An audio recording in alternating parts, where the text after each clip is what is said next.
on top of all of that, a subject near and dear to your heart, I'm sure, is inflation and the economy, right? And how does that open up opportunities or constrain them? Because there's a cost to all of this, and with inflation, everything costs more.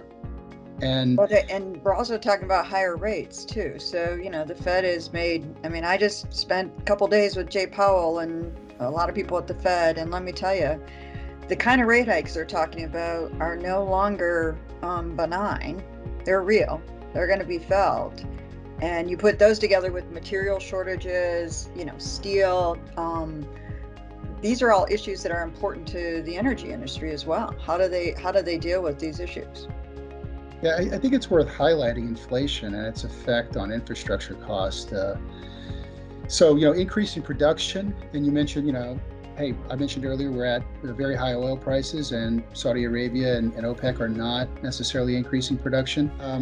Increasing production may be possible because there are many oil and gas wells that were thought to be, uneconomical at lower prices, and now they're going to be feasible to drill and produce. Mm-hmm. But you can't just do that overnight. You can't just flip the switch and turn those on as well. There are there's physics involved in all of that. It's not like just going to your faucet in the kitchen and turning on the water.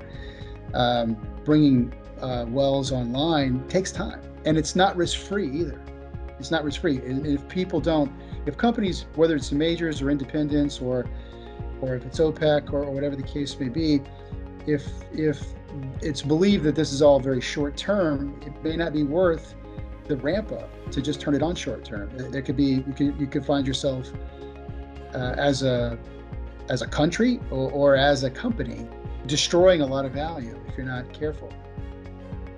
So when you're talking to our clients and thinking about how they deal with these issues of an opportunity in one side of it, but also a lot of risks, because it's a sort of a short-term opportunity to deal with a market demand, but is it a long enough term to justify the risk of, getting all the resources put in place to ensure that they can increase production?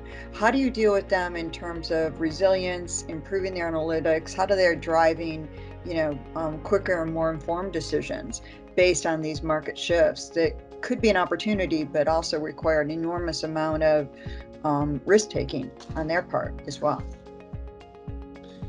Yeah,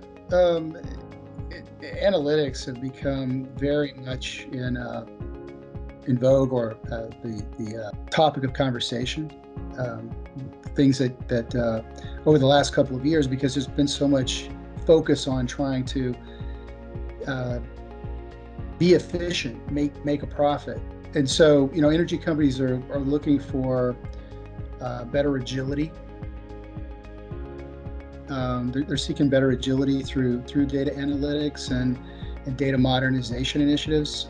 One of my partners, John Stillwell, he and I were talking the other day about this topic, and he noted that in a recent survey, about 87% of energy companies are either planning or have actually completed a data modernization initiative. As a key part of these initiatives, one of the things is an ability to accurately assign variable cost to order, customer, and channel.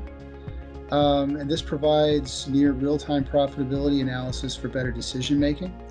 And these decisions are having to be made in real time. It's not like, hey, let's go off and do a study for 6 months and then come back and make a decision. I mean, that is, even 15 seconds might be too long, right? So Yeah. The result of strong analytics around, all of this is super important.